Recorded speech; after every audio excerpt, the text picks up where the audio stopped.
Notice that the Leisure and Recreation Committee you are hereby summoned to attend a meeting of the Leisure and Recreation Committee at Lenswood Town Council held in the Council Chamber, Lenswood Town Council Community Centre, Ullenshaw Road, Emsworth, commencing at 7 p.m. on Thursday, 23rd June 2022, for the purpose of transacting the following business. Can I just remind everyone to either turn the phones on silent or turn them off? Thank you. Item 1, the election of chairman. To elect chairman of the committee for council year 22-23. Have we any proposals? Like to close council minutes. I'll second it. Anybody else? No.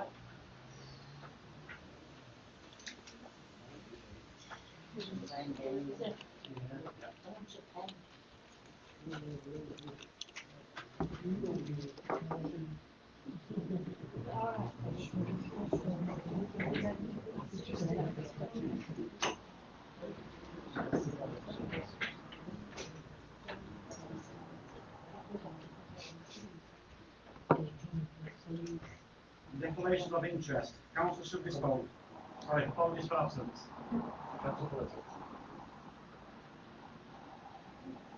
Item 3, declaration of interest. Council should dispose pecuniary or non-pecuniary interest in any item or items on this agenda.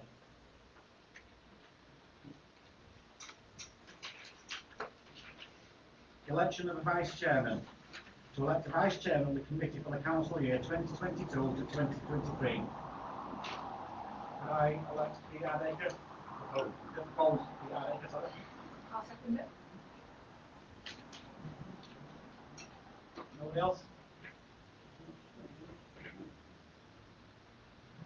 Okay. Public question time. To receive questions pertaining to the committee's remit from members of the public. Could I just ask that, obviously there's a lot of meetings on today, so if you have a question that's say linked to finance, we just let in the finance part of public questions, again, Recon Leisure asking Recon Leisure questions, and as previous meetings, it will be as per the standing orders, which is 3 minutes a question and probably 3 minutes. So, is there any public questions? David Pringle, Emsworth. It's very apt that you are actually the new chairman, so this is quite pertinent. A few weeks ago, on Thursday, May the 12th, Councillor Sean Middleton was stood downstairs near his normal seat, and in front of the council's new chair and former chair, stated that he had heard me swear at District Councillor Melanie Jones. No, it's relevant. It's questioning this man, his integrity. It is relevant. Because I tell you what, you lot have talked about anything you want to when you want to. This is relevant. This is about him. I'm going to point of order to the chair. Excuse me. About him first. Can we go chair, please? I've just had the information from the clerk. It says it's not to do with this committee. This committee is not any remit to this. We will get to the bottom of this, and I will prove you're a liar. Thank you very much. As Anybody else, any other questions? No? So we'll move on. So, minutes to receive and approve the minutes of the meeting held on 7th of April 2022 as detailed in minute book 7.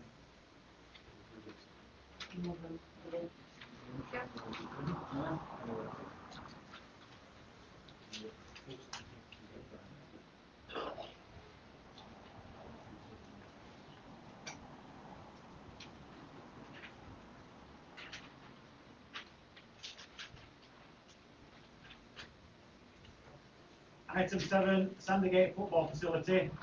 Consider reinstating the regular/full charges for 3G pitch bookings in view of the facility being fully staffed again. Yeah, just to clarify, Mr. Chairman, when the council changed its policy a couple of years ago to effectively let the site manage itself or have less staff on there, as a reflection of that, the charges were halved on the 3G pitch. The standard full charge, for example, for 1 hour for the full pitch was £33.50, and that was halved to £16.75. Now that the site is fully staffed again, I would recommend that it goes back to the full charge. And it might seem a bit ironic, but the teams actually would prefer that. They prefer it now being fully staffed. So I recommend it goes back to the original charge. Anybody? I propose it move back to the floor. So, show hands. Those who propose to go back to where it was. For? Those against?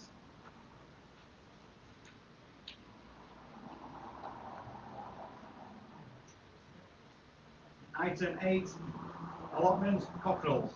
Consider the potential nuisance noise from cockerels on the allotments.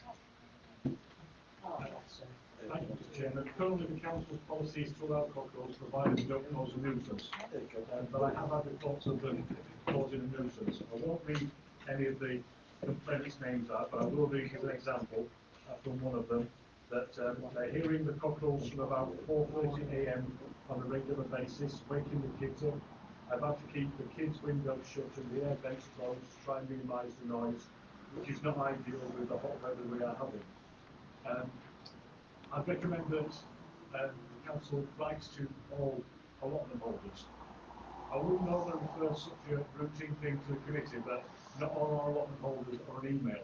So writing to all allotment holders is not an inexpensive task. But I would recommend that we write to them all and say the obvious, please make sure your cockerels aren't causing a nuisance or else. And if the nuisance continues in say a few weeks' time, then to write to individuals to say, please remove the cockerels. Or you can go for status quo, or you can go for an outright ban. It's up to the committee.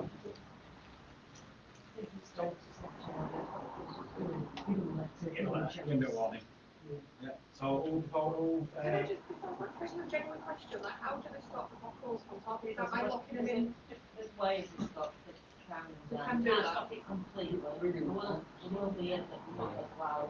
So they can do that. You can lower it, but you can't stop them completely. I don't know which allotment site that it is like, that was coming from, But really quite a few, but the worst one's been Grove Lane. I know they've got them on Newstead, I can hear them sometimes, but you can't. So, I propose that the, as it says in the letter, the allotment members. That's good.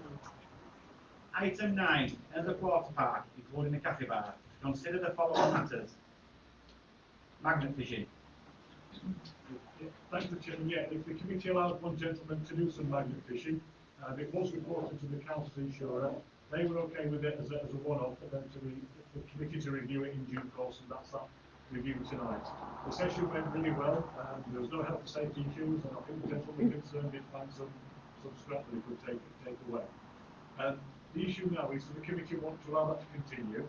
If so, I'd recommend that it's done on a case-by-case basis with written prior approval. I'd also recommend that you charge the person as well.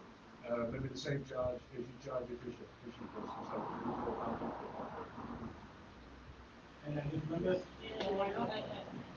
So people have the clerk's recommendation of ask permission and charge as per fishing. Alan, just ask, what if you've got 3 fishing routes in an area he wants to magnet fetch, is it first come first serve or? No, We've got a set of rules. we'd sort that out, we'd arrange that prior to it, we just said, on that day can have the next, so, yeah, just one caveat, Mr. Chairman, I will have to notify the insurer again, there's always a chance that they may say, we won't cover it, or they might say, we should do it. I don't think they will, because this first one's gone well, and I doubt there'll be that many people want to do it anyway, but just as a caveat on that. So item B, play world, request from schools outside of the parish to use the facility for free during term time. Yeah, Mr. Chairman, we've had 3 requests from schools, one in Normanton, one in Rotherham, and one in Leeds, asking if they can have use of play world in term time. I'd remind the committee that in term time, play world is closed to everyone, including parishioners, and 2 of them are asking for it for free as well. So, to be frank, I can't see how you would allow kids, well, they get kids from Leeds, but why you allow kids from Leeds in when you wouldn't let kids from Hunter? But it's something the committee are able to do. I know we do things like this for Wakefield, but I believe Wakefield, the Wakefield asked for it, there's a lot of local kids, from them to kids from Leeds in there. So any ideas, any suggestions from? I presume we would have to staff it. I don't think we ought to do it. Not outside this area, we're going to need play room for So residents. I'm saying we reject that, or we reject it, on the grounds that it's not for local. It's a bit like that, isn't it? It's difficult. Could we charge them for it? We can have it, but we charge them what it costs us to run it for the day. You could do that, but then local people will say, why can't my billy go in there? Yeah. My billy will be That day, they'll have to be shut through. We'll shut anyway, isn't it, but then the question would be, why don't we open it during term time anyway? Why don't you open all the time? Why don't you open all the time? It's red hot weather. You're closing at 5 o'clock. And this is on an academy as well. That part of it's evening tonight. I think so. I think for this one we say no, but then one of the things about opening term more time. hours. I mean, my understanding is that it will be open during term time because it's not aimed at children that are younger than school, yeah. But we'll bring it back to next meeting. Oh, yeah, it's bringing back, definitely. It's a good thing about it, bringing back. Just to confirm, so there's no allegation of discrimination. It's not that we're saying kids from outside the area can't go, we're saying they can go and have exclusive use. So if it's open generally, kids from outside the area can go, but not discriminating on that respect. I mean, it's, at what time does it shut? Term time is at the minute it's not open. That's So what we're it's, bringing, it's so we're bringing that forward to another meeting. we'll Yes. have to bring it, well, yeah, yeah. Because there are some So- kids and stuff like that. Yeah, it's opening anyway. So item C, play world, procurement of disabled play equipment. Yes, Mr. Chairman, it's been mentioned at a few meetings. I know members of the public have mentioned it. Hopefully, the town council will be getting some funding for Wakefield to be included in that, because we will be good, Mr. Chairman. Okay. I suggest that we get some quotes anyway ready. Votes ready. Okay. But also as the another email that we got, which was a very good point about the access. Yeah. I'll try to find a decent spot. And, Yeah, I've got definitely. emails Just to need some- to be subtly explained before it's time to get the ball rolling. Okay. Yes, Chair, it definitely needs some looking into that for disabled play equipment. Because it's, we had it down there before, but it's not outside, but inside. But it needs, this is it, they want it, don't they? Yeah, we agree. So item D, income and general manager's report. Thank you, Chairman. Members have seen the report, just so that the small routine matters will be actioned, just to make sure members are aware, so that when the bills come in, you're aware of them. The larger ones, like potentially having a levy, that sort of thing, will come back to council anyway, to make members aware of them. And then on the income, specifically on the Jubilee event day, the total income for the park, including the cafe bar, was £7,544. And then the income year to date, so well, not to date, sorry, for April and May, for the park and cafe bar together, grand total of 71,641. I can compare that to last year, but it's a bit apples and oranges because last year was COVID. Last year, the same period was 22,552, but it's not really fair comparison. Could I just suggest that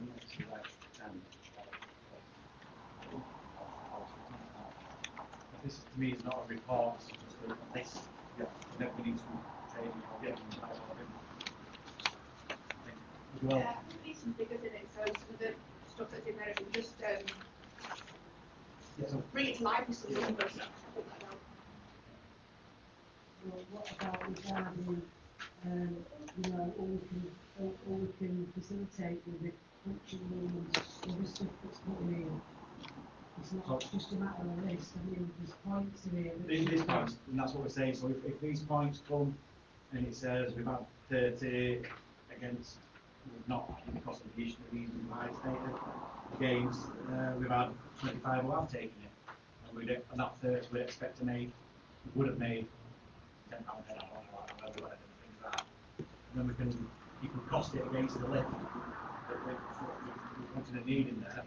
And it's not all about the cost, it's about the access for disabled and everything like that, we'll agree with that.